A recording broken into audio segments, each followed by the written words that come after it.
찬양합니다. 예배합니다. 예수님 이름으로 기도드립니다. 아멘. 네, 우리 하나님 말씀 보겠습니다. 사무엘하입니다. 사무엘하 13장 23절에서 29절입니다.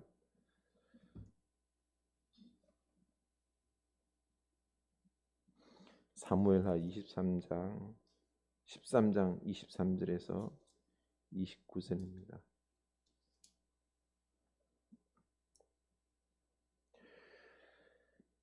(484면입니다) 함께 읽겠습니다. 만 2년 후에 에브라임 곁 바알 핫솔에서 압살롬이 양털을 깎는 일이 있음에 압살롬이 왕의 모든 아들을 청하고 압살롬이 왕께 나아가 말하되 이제 종에게 양털 깎는 일이 있사오니 청하건대 왕은 신하들을 데리시고 당신의 종과 함께 가사이다 하니 왕이 압살롬에게 이르되 아니라 내 아들아 이제 우리가 다 갈 것 없다. 내게 누를 끼칠까 하노라 하니라. 압살롬이 그에게 간청하였으나 그가 가지 아니하고 그에게 복을 비는지라. 압살롬이 이르되 그렇게 하지 아니하시려거든 청하건대 내 형 암논이 우리와 함께 가게 하옵소서. 왕이 그에게 이르되 그가 너와 함께 갈 것이 무엇이냐 하되 압살롬이 간청하매 왕이 암논과 왕의 모든 아들을 그와 함께 그에게 보내니라. 압살롬이 이미 그의 종들에게 명령하여 이르기를 너희는 이제 암논의 마음이 술로 즐거워할 때를 자세히 보다가 내가 너희에게 암논을 치라 하거든 그를 죽이라. 두려워하지 말라. 내가 너희에게 명령한 것이 아니냐. 너희는 담대히 용기를 내라 한지라. 압살롬의 종들이 압살롬의 명령대로 암논에게 행하매 왕의 모든 아들들이 일어나 각기 노새를 타고 도망하니라. 아멘. 이 말씀이 우리에게 은혜의 그리고 또한 깨달음의 말씀이 될 수 있길 원합니다.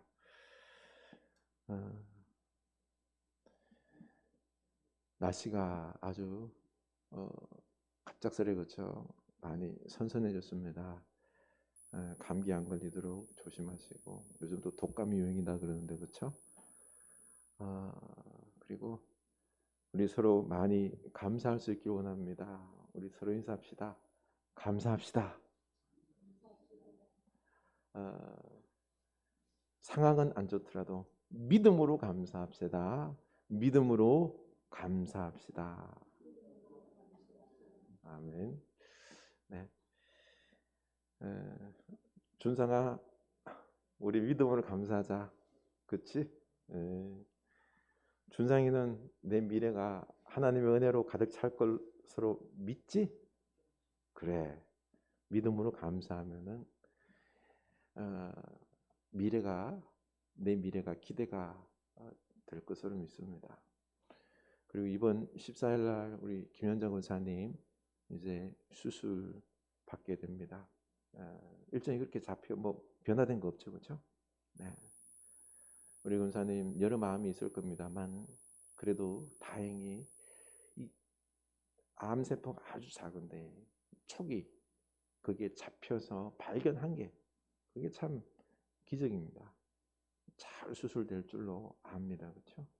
그러니 수술 잘하고 또 치료 잘해서 또 건강한 모습으로 남은 여생을 복되게 살아가는 그 은혜가 있을 줄로 믿습니다. 두려움보다 우리 소망하는 마음이 더 넘쳐나길 바랍니다. 여러분 인생의 행복과 기쁨은 어디에 있을까요? 좋은 일이에요?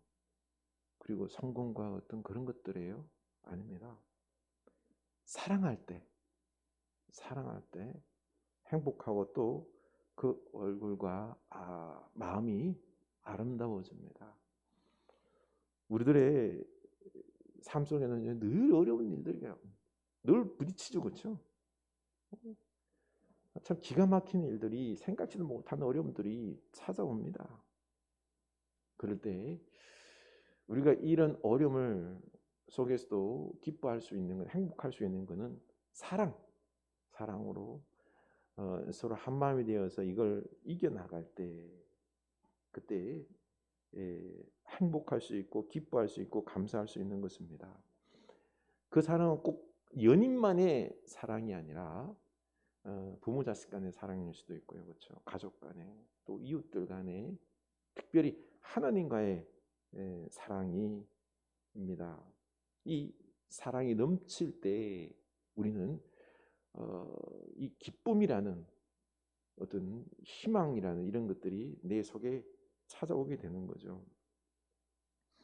사랑할 때 감사가 넘쳐나고 사랑이 깨질 때 감사가 사라집니다.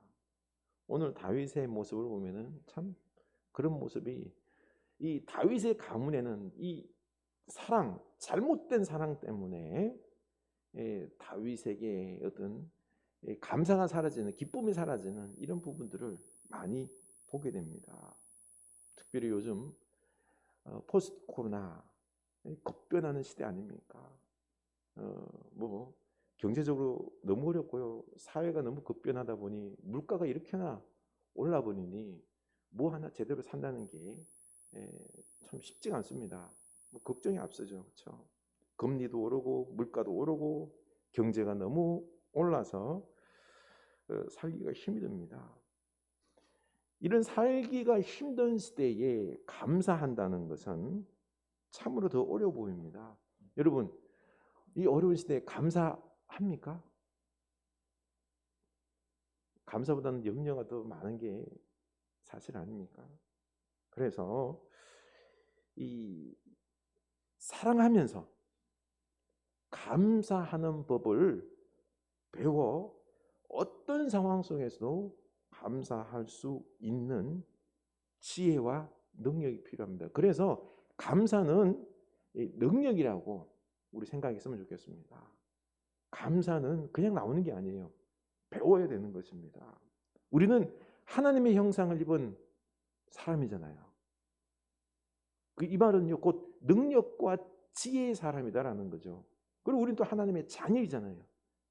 하나님은 상황에 굴복하시는 분이 아니에요. 상황을 다스리는 분이죠. 그렇죠? 그래서 우리는 어떤 어려운 상황 속에서도 여기에 짓눌리는 게 아니라 도리어 이 상황을 극복하는, 그럼에도 불구하고 감사할 수 있는 이런 감사의 능력 있는 사람이 되어야 되는 것입니다. 뭐 아이들 같은 경우에는 뭐 좋은 것 감사하는 건 다 하죠. 그러나 우리는 하나님의 사람들이기 때문에 어떠한 상황에서도 감사할 수 있는 그런 모습이 있어야 된다라는 것입니다. 그래서 저는 가만히 기도하며 생각해 보니까요, 먼저 감사할 줄 아는 지혜가 필요하다는 것을 알았습니다. 내 삶에 소소한 일들, 작은 일들, 평범한 것들, 이런 것들도 당연하게 생각하지 않고 감사할 줄 아는 지혜가 있어야 되는 것입니다.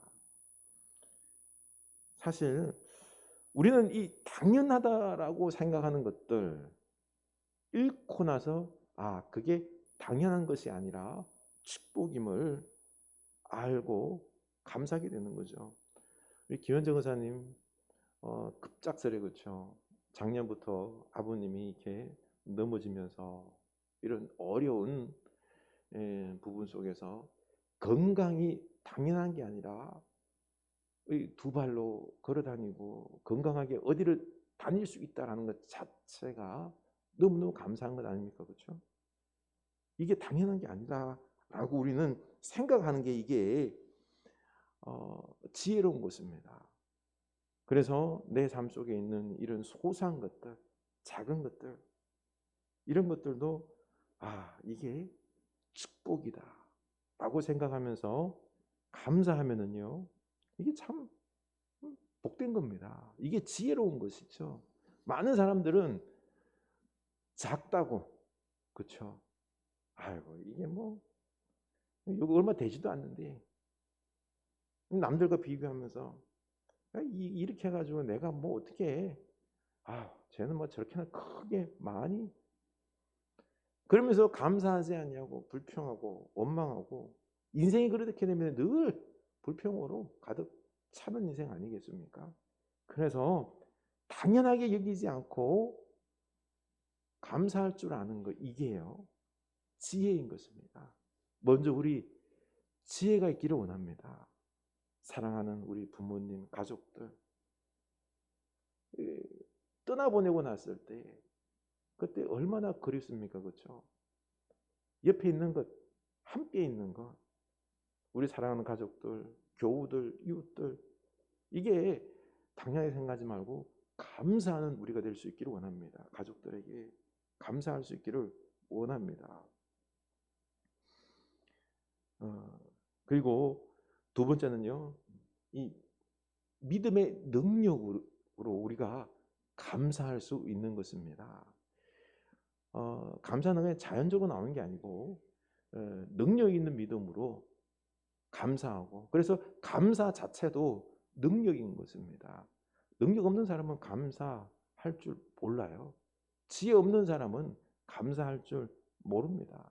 그냥 맨날 비교하고 큰 것만 추구하다가 불평 불만 속에서 인생 그렇게 살다가 그냥 끝납니다. 늘 감사하며 기뻐하며 행복하는 것, 이게 뭐예요? 이게 능력인 겁니다. 우리 하나님의 사람들은 이런 상황에 짓누르지 않고 이걸 뛰어넘어서 감사하며 기뻐하며 살아가는, 이게 능력인 거죠. 그래서 믿음의 능력으로 지금 삶의 고난, 어려움, 이것을 당하고 있을 때 그때 이것을 불평하는 것이 아니라 이게 하나님의 뜻이 있음을 알고 도리어 여기서 하나님의 뜻을 발견함으로 감사하고 기뻐할 수 있는 이런 믿음의 사람이 되어야 된다는 거죠. 그래서 시편 119편 71절 지금 우리가 외우고 있죠. 그렇죠? 고난당한 것이 내게 유익이라 이로 말미암아 내가 주의 율례들을 배우게 되었나이다. 내가 지금 고난당하고 있는 것, 이거 재수 없어서 내가 당한 거다 아닙니다. 하나님께서 깊은 뜻이 계셔서 내게 주셨고, 이 고난을 통하여 내가 하나님께 가까이 나가고 하나님 붙잡고 또 하나님의 뜻을 배우게 되고 또 하나님과 함께 함으로 내가 강해지고 성숙해지고, 그렇죠? 이렇게 되면은 이 사람은요 고난 때문에 도리어 축복받는 그런 사람이 되는 것 아닙니까? 감사할 수 있고 행복할 수 있는 것입니다.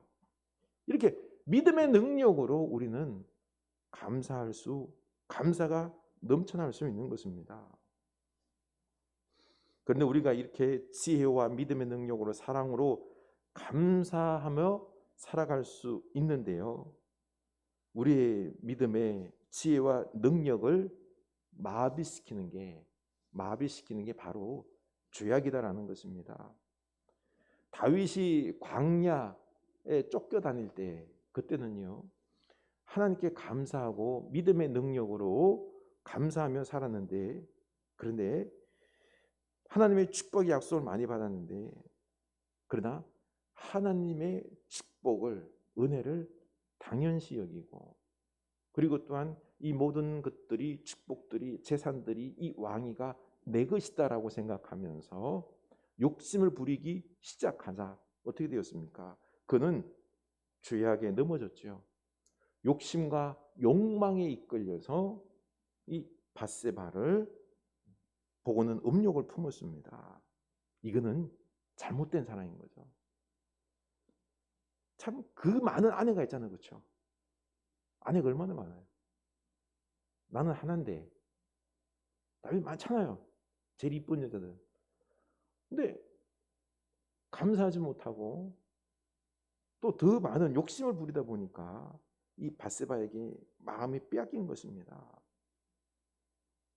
밧세바를 범하고 이 간음죄를 숨기기 위해서 거짓말하다가 결국 그 남편 우리아를 죽이지 않습니까? 이름으로 인해서 삶의 기쁨과 행복과 감사가 송두리째 날아가고 이 가정에, 이 가문에 이 죄악과 심판과 그리고 또한 고통이 임하는 것입니다. 그래서 우리가 감사하는 삶을 살아가기 위해서는요 기본적으로 깔려야 될 게 뭡니까? 죄를 떠나야 되는 것입니다. 사랑을 해도 잘못된 사랑을 하면은 안 된다는 것입니다. 우리가 사랑할 때 어려움도 극복하고요. 감사할 수 있습니다. 믿음의 능력으로. 그런데 잘못된 사랑은요. 우리의 감사를, 우리의 기쁨과 행복을 다 앗아가 버린다는 거죠. 하나님은 다윗에게 심판의 메시지를 전하죠. 12장 10절에 우리 아의 아내를 빼앗아 내 아내로 삼았은즉 칼이 내 집에서 영원토록 떠나지 아니하리라. 칼이 영원토록 떠나지 아니하리라. 심판이 임합니다. 그래서 바로 오늘 말씀에서 이 압살롬이 암논을 죽이는 이 칼이 떠나지 않는 죽음의 고통, 심판이 임하는 것을 보게 됩니다. 여기에도 보면은요, 암논의 삐뚤어진 사랑이에요. 바른 사랑이 아니고 잘못된 사랑인 거죠. 그는 다윗의 첫째 아들로서 장차 그 다윗의 뒤를 이어 왕을 받을 사람인 거죠. 그런데 수많은 여자가 있는데 그 중에서 이복 동생 다말, 압살롬의 누이죠. 좋아하게 됩니다. 얼마나 좋아하게 됐는지 상사병을 앓게 되었죠. 13장 2절이죠. 그는 처녀이므로 어찌할 수 없는 줄을 알고 암논이 그의 누이 다말 때문에 울화로 말미암아 병이 되니라. 울화, 상사병이 걸린 것입니다. 이때 마침 간교한 요나답이라는 자가 와서 간교한 꾀를 내죠. 5절입니다. 요나답이 그에게 이르되 침상에 누워 병든 채 하다가 내 아버지가 너를 보러 오거든 너는 그에게 말하기를 원하건대 내 누이 다말이 와서 내게 떡을 먹이되 내가 보는 데에서 떡을 차려 그의 손으로 먹여 주게 하옵소서 하라 하니 암논이 곧 누워 병든 채 하다가 왕이 와서 그를 볼 때에 암논이 왕께 아뢰되 원하건대 내 누이 다말이 와서 내가 보는 데에서 과자 2개를 만들어 그의 손으로 내게 먹여주게 하옵소서 하니 이렇게 병든 채 하는 암논은 아버지 다윗을 이용해서 다말이 만든 떡을 먹게 해달라고 부탁을 합니다. 이 아버지 다윗을 이용하는데 이 아버지 다윗의 명령이니 다말도 따라야 되죠, 그렇죠? 가서 암논에게 떡을 만들어서 먹여 주어라. 이 그 명령을 안 들어줄 수가 없잖아요.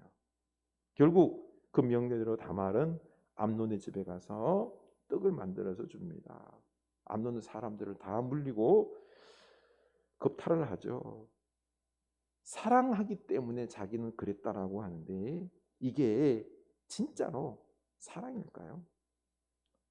다말은 수치스러운 죄를 범하지 말라고 강력하게 저항하지만 암논은 듣지를 않습니다.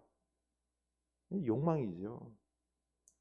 14절입니다. 암논이 그 말을 듣지 아니하고 다말보다 힘이 세므로 억지로 그와 동침하니라. 그리하고 암논이 그를 심히 미워하니 이제 미워하는 미움이 전에 사랑하던 사랑보다 더한지라. 암논이 그에게 이르되 일어나 가라 하니 강제로 동침하죠. 그리고 나서 참으로 기이한 게요. 다말을 사랑하는 게 아니라 심히 미워했다라고 했습니다. 미워하는 미움이 전에 사랑했던 사랑보다 더 컸다라고 했어요. 꼴도 보기 싫어가지고 그냥 쫓아내버리죠, 그렇죠? 다말이 큰 상처를 받았습니다. 그리고 오라버니 압살롬에게 달려가서 다 구했던 거죠. 이 압살롬이 그래서 분노했습니다. 이 암논의 사랑은 진짜로 아름다운 사랑일까요? 육체적 욕망일까요? 육체적 욕망이었죠. 다말이 외모적으로 아름다웠다고 했습니다. 그 오빠 압살롬이 흠이 없을 정도로 잘생겼다 그랬잖아요, 그렇죠? 그러니 다말이 얼마나 예뻤겠습니까? 암논은요, 다말을 인격적으로 아름다운 사랑을 한 게 아니라 그냥 외모에 이끌려서 육체적 그런 사랑, 욕망으로 사랑했던 겁니다. 그리고 나서 욕망을 채우고 나니까 이제 뭐 별 매력이 없는 겁니다. 그래서 전에 사랑했던 것보다 더 미워했다. 참 이게 너무나도 가슴 아픈 일 아닙니까? 이 암논의 겁탈 사건은 한 여인의 인생을 망쳤고요. 그의 오빠 압살롬의 분노를 자극했고 또 다른 살인을 계획하게 만들었고 암논은 그냥 이것 때문에 죽게 되는 것 아닙니까? 이때 그 아버지 다윗은 이 소식을 들었어요. 심히 노했다라고 했습니다. 다윗의 어떤 상심, 분노가 얼마나 크겠습니까? 그런데 여기서 그냥 끝냈어요. 어디 조치를 취했어야 되는데 그렇게 하지 못했습니다. 이 고통스러운 사건은 이 잘못된 사랑은 결국 다윗과 그 가정에 고통을 안겨준 것입니다. 기쁨과 행복을 앗아갔던 거죠. 진정 아름다운 사랑이라는 것은요, 우리 가정에 감사와 기쁨과 행복이 넘치게 하지만은요, 잘못된 사랑은, 삐뚤어진 사랑은 한 가정을 지옥으로 만들고 서로가 원수가 되게 만드는 것입니다. 전에 우리 교회에 나오던 한 남자 청년이 있었는데 지금은 이제 회사에서 저기 아프리카 쪽으로 파견을 보냈어요. 그래서 외국에서 근무하느라 뭐 안 보이는데 이 친구 몸에는 참 큰 병이 하나 있어요. 그래서 30대 중반인데도 결혼을 해야 되는데 내 몸에 병이 있기 때문에 상대방에게 선뜻 이런 말 하기가 힘든 거죠. 그렇죠? 그런데 그럼에도 불구하고 나는 당신을 사랑합니다 해서 같이 사랑을 나누며 싹을 틔웠습니다. 서로 사랑하며. 그래서 한 뭐 좀 사귀었는데 근데 장거리 이렇게 연애를 했습니다. 이 결혼 이야기가 이제 오갔는데요. 그런데 그런 와중에 크게 한 몇 번 다투었습니다. 이 자매가 이게 타지에 나와서 직장생활을 하고 있지만은 자기 집까지는 고향이죠. 2-3시간 걸려요. 그런데도 매주마다 고향에 가서 고향교회에 반주하며 그러며 예배를 섬겼어요. 참 신앙이 좋아 보였습니다. 그런데 그 교회 목사님과 권사가 아주 영적인 신비함과 은사가 심지어는 하나님과 거의 직통하는 하나님께 기도를 하면 하나님께서 분별하게 하나님의 뜻을 알려준다는 식으로 말을 합니다. 가만 보니까 이 친구와 서로 사귀게 된 것도 이 두 양반이 하나님의 뜻이다라고 말했기 때문에 사귀고 있는 듯 했습니다.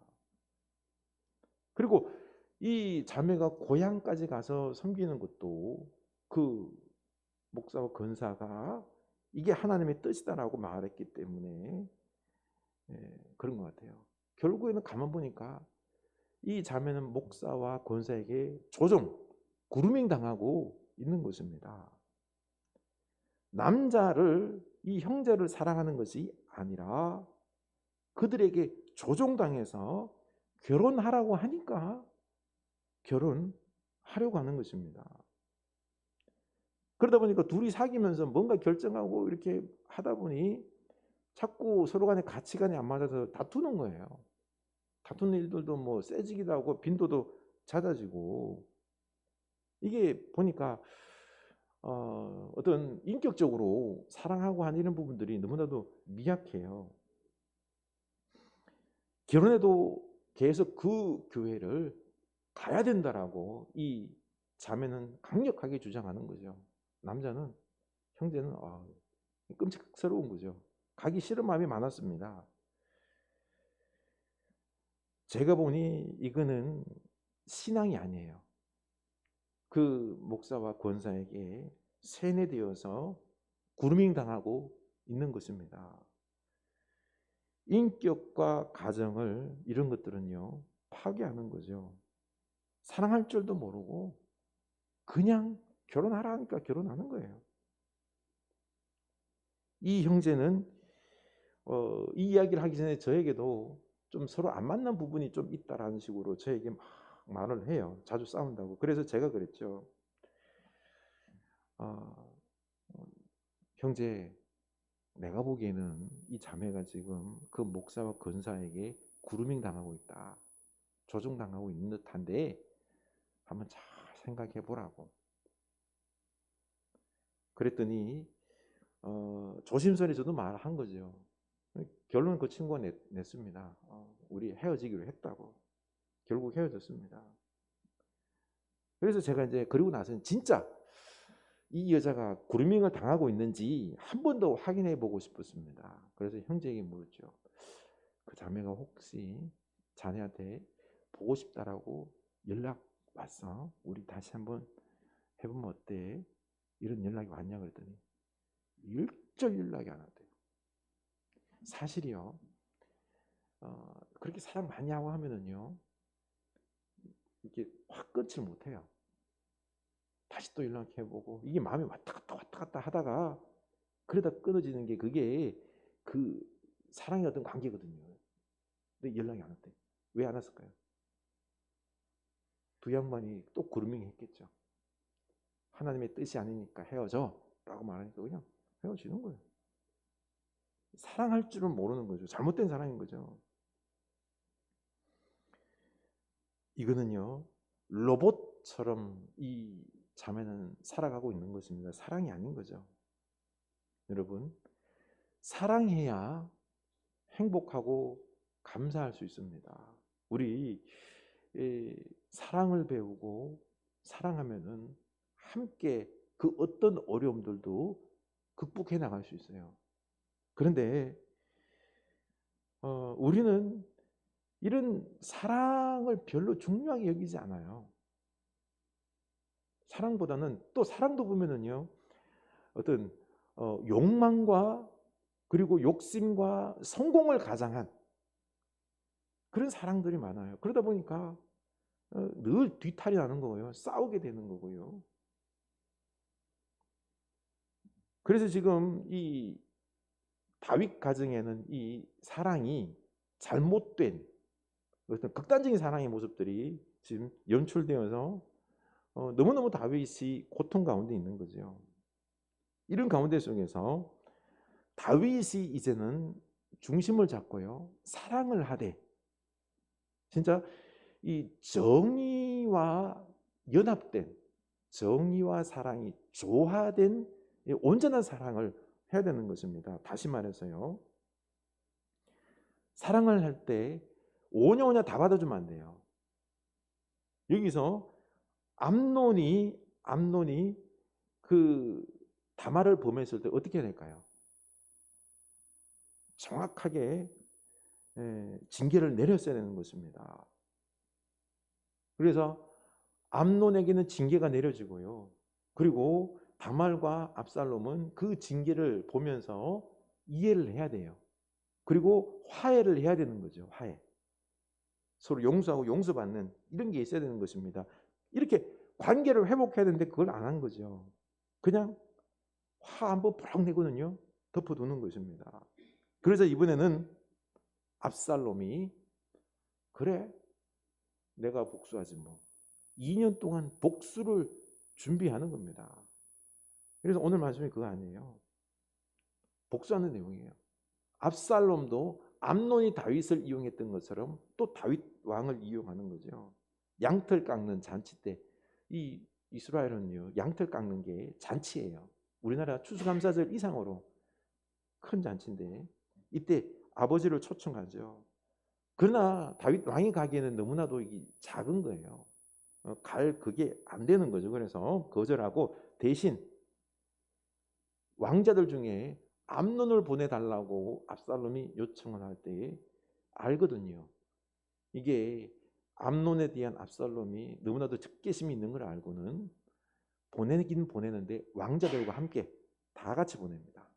그러면은 압살롬이 암논을 어떻게 하지 못할 거다라고 생각하고는 왕자들까지 다 같이 보냅니다.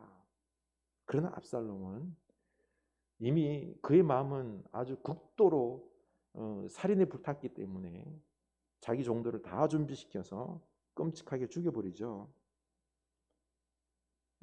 이 다윗 가문에 너무나도 아픔이 일어난 것입니다. 다윗이 정의와 진실에 따라서 징계를 했다 그러면요, 이런 일이 일어나지 않았을 것입니다. 사랑이라는 것은 그냥 무작정 무대뽀로 대놓고 나쁜 잘못한 것도 눈 감아주는 이게 아니라요, 정의의 바탕으로 한 사랑. 마음이 아프지, 그렇죠? 징계를 내린다는 게. 그럼에도 해야 되는 것입니다. 사랑하기 때문에. 이때 참 행복과 감사가 넘칠 수 있는 거죠. 또 다윗은 암논을 죽이고 도망을 합니다. 이 압살롬이 암논을 죽이고 도망을 하게 되는데, 이때 다윗이 압살롬을 징계했을까요? 안 합니다. 자식이 너무 사랑하다 보니까 그냥 얼굴만 안 보고 그냥 냅두는 거예요. 그냥. 나중에 어떻게 합니까? 나중에 압살롬이 다윗을 죽여가면서 아버지를 죽여서라도 자기가 왕이 되겠다라고 반란을 일으키지 않습니까? 사랑이라는 것은요, 정의와 조화를 이룬 이 올바른 사랑을 할 때에, 그때에 우리 가정에 행복이 넘쳐날 수 있는 것입니다. 우리 가정이 감사가 넘치고 행복과 기쁨이 넘치는 그런 가정 되고 싶습니까? 우리 서로 뜨겁게 사랑할 수 있기를 원합니다.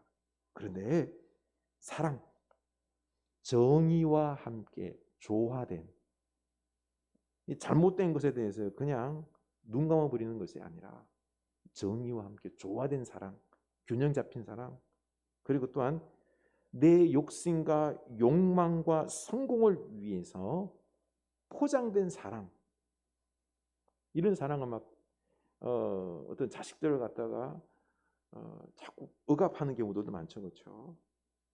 이런 게 아니라 참된 사랑을 우리 할 수 있기를 원합니다. 이런 사랑을 배워야 됩니다. 참된 사랑을 배우고 그냥 좋은 게 아니다라는 거죠.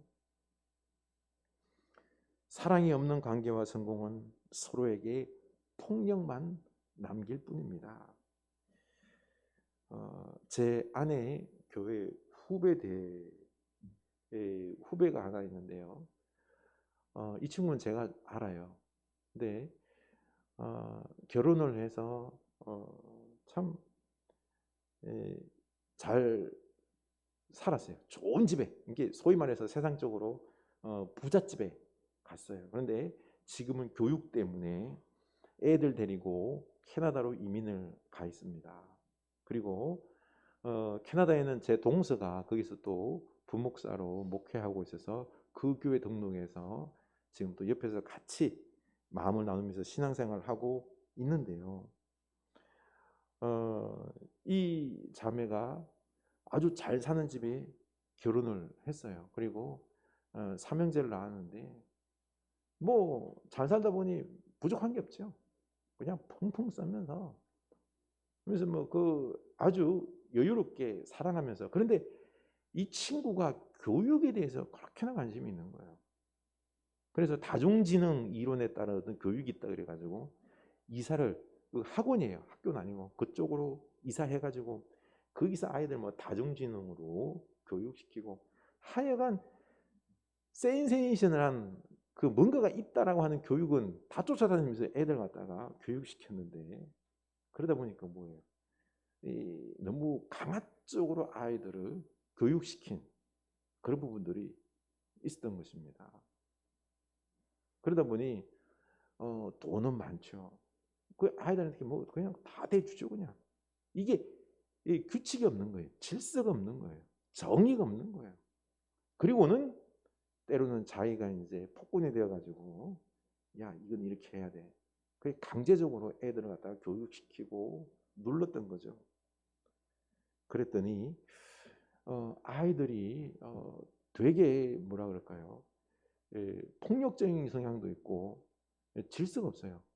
그래서 큰 아이 같은 경우는 학교에서 결국에는 사춘기 지내면서 폭력적인 일에 휘말려서 또 학교에 또 자주 불려갔고, 그리고 또 밑에 둘, 셋, 남자애만 셋인데 다 ADHD 이런 또 그 평가를 받았어요. 근데 참 안타깝죠, 그렇죠? 엄마가 그렇게나 열심히 교육을 신경 쓰고 했는데 왜 애들이 다 이렇게 교육적으로 엉망이 되어 갈까요? 사랑이 잘못된 사랑. 근데 그 와중에 집이 쫄딱 망했어요. 그래서 빚만 잔뜩 진 거죠. 한국에서 일하면 그 모든 소득들이 다 그냥 압류가 되는 거죠. 그래서 살 수가 없어서 이제 캐나다로 그냥 이민을 간 겁니다. 캐나다 가서 이제 다시 교육 환경이 좋으니까 애들이 서로 간에 이제 싸울 일도 없고 해서 그쪽 도피를 한 거죠. 근데 그 가서도 엄마가 아주 강하게 아이들을 갖다가 이렇게 또 푸시다고 했는데 캐나다 학교에서도 그러더래요. 얘는 문제가 좀 있다. 어, 그 병원에 가서 평가를 받아서 우리 학교 일반인 학교에는 다니기는 좀 그렇다라고 또 숙제를 지어줘서 참 너무 고통스럽다는 거죠. 그래서 이제 그 통하는 내용을 받았습니다. 그래서 제가 아내에게 그랬죠. 그 친구한테 교육에 손을 좀 떼게 하라고. 교육은 아빠가 좀 하게 하라고. 보니까 이 교육하는 게 아니라 애들 잡는 것 같다고. 이렇게 볼 때 사랑으로 가정을 온전히 행복하게 세울 수 있어요. 그런데 그 사랑은 잘못된 사랑, 정의가 빠져 있는 질서와 하나님의 말씀 법이 없는 그런 무조건적인 좋은 게 좋다라는 식의 이런 사랑은 도리어 아이들을 망치고 그런 사랑들이 가정을 고통스럽게 한다라는 것입니다. 우리 이 가을에 하나님 안에서 사랑을 잘 배울 수 있기를 원합니다. 정의와 조화된 이 사랑으로 우리 가족들을 그리고 또한 우리 교우들을 잘 섬기면서 우리는 이 어려운 시기에 사랑 충만한 사랑으로 정의로운 사랑으로 행복이 넘쳐나는 우리들의 삶이 될 수 있게